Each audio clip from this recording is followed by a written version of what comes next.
Think about that. What is it that you have to say that you cannot think that the Most High will not be able to receive? Verse 2, for he that speaks in an unknown tongue speaks not unto men, but unto Elohim. This is where Christianity stops. This is me talking to God. I'm trying to understand why you can't talk to him in your regular tongue. Okay. Again, verse 2, for he that speaks in an unknown tongue speaks not unto men, but unto Elohim. For no man understandeth him, howbeit in the spirit he speaks mysteries, right?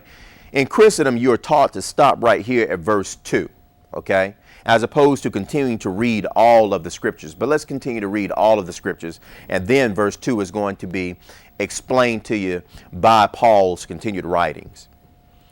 In verse 7, and even things without life-giving sound, whether pipe or harp, except they have a distinction in the sounds, how shall it be known what is piped or harp? Why is Paul dealing with the sounds of instruments? If a person hears a guitar playing, they know that it's a guitar. If a person hears a piano playing, they know that it's a piano. If they hear a trumpet, they say, okay, it's a trumpet. If they hear a saxophone or a flute. Why? Because each instrument gives a distinction in its sound. Why is he creating this analogy for us? Why? Now we're talking about tongues now. Instruments giving different sounds. All right, notice verse 8. For if the trumpet give an uncertain sound, who shall prepare himself to the battle? If the trumpet give an uncertain sound, who shall prepare himself to battle? Hold your place right there. And I hope you have out your book so you can follow along with me, because I certainly don't want you to say that this is what I said. What we do at NCCI Charlotte is we read directly from the Holy Scriptures. We don't interpret anything. We read and we place everything in its proper order. Numbers chapter 10, verse 1. Let me give you an example of what Paul is talking about. Numbers chapter 10, verse 1. And Yah spoke unto Moshe, saying, make you 2 trumpets of silver, of a whole piece shall you make them, that you mayest use them for the calling of the assembly and for the journeying of the camps.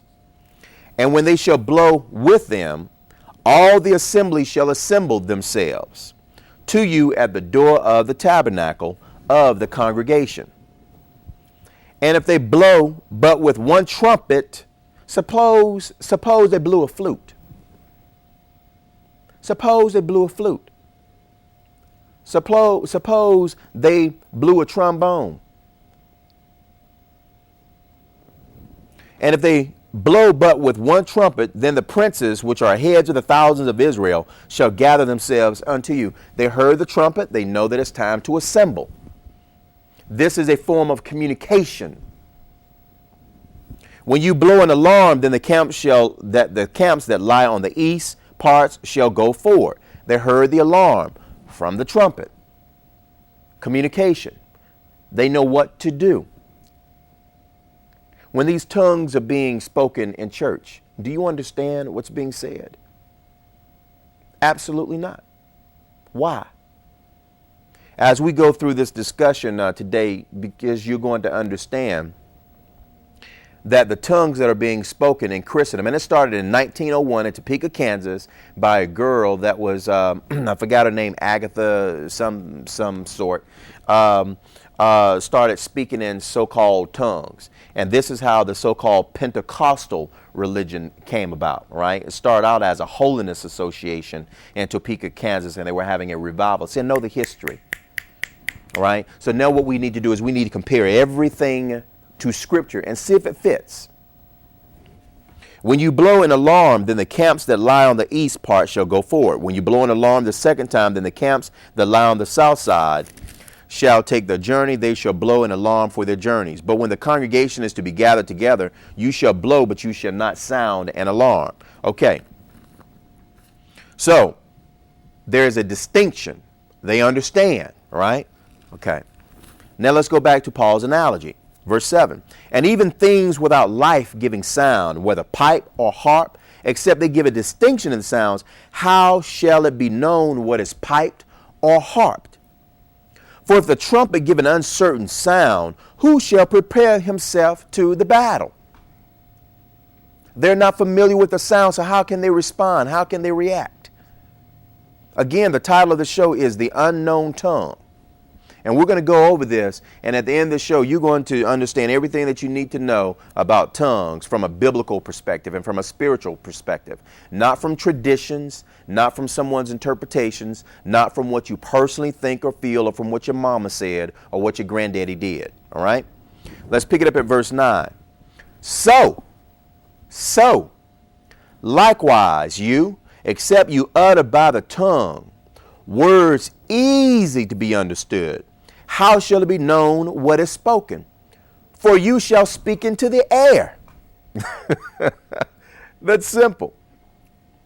If you have an audience and you're speaking in tongues and no one understands what you're saying,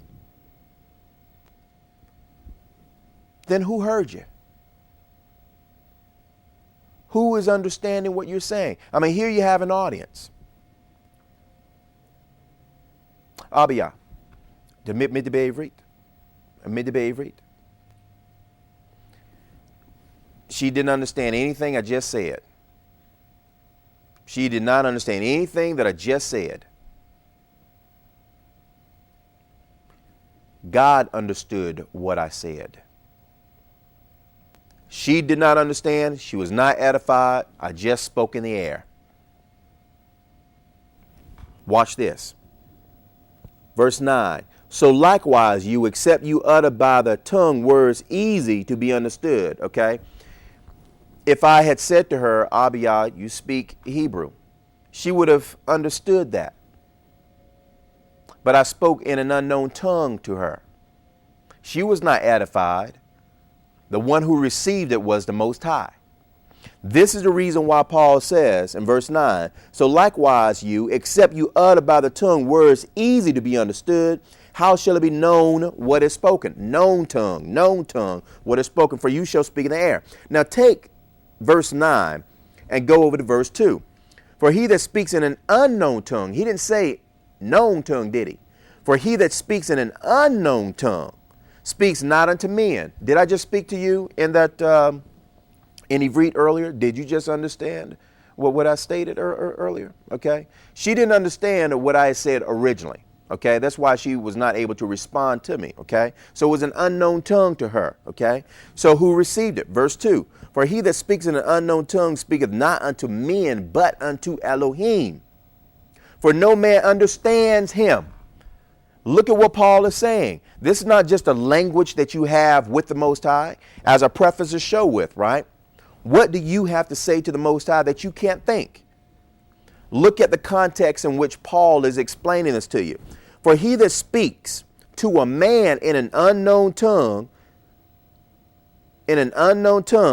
speaks not unto men, but unto Elohim, because no man understands what he's saying.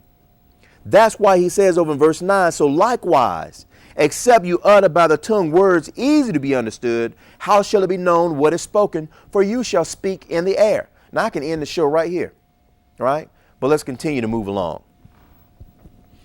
Again, my name is Arya Nasik. I can be contacted at 704-553-7625. I am the theologian and historian, as well as overseer of NCCI Charlotte. We have several teachers in NCCI Charlotte that will be more than happy to spend time with you, to go over this with you, and maybe perhaps friends and associates along with your pastor, okay? Because what I'm going to do is I'm going to prove to you today that the tongues that are being spoken in the church today are not the tongues that are found throughout the Holy Scriptures in the least, okay? Now, notice what he says in verse 10. There are, it may be, so many kinds of voices in the world. In the days of antiquity, writing. In the days of antiquity, people who could not write would ask other individuals if they were literate, and certainly they could write, etc. They would ask them, are you able to write voices? Are you able to write voices? Are you able to write languages? Are you able to write words?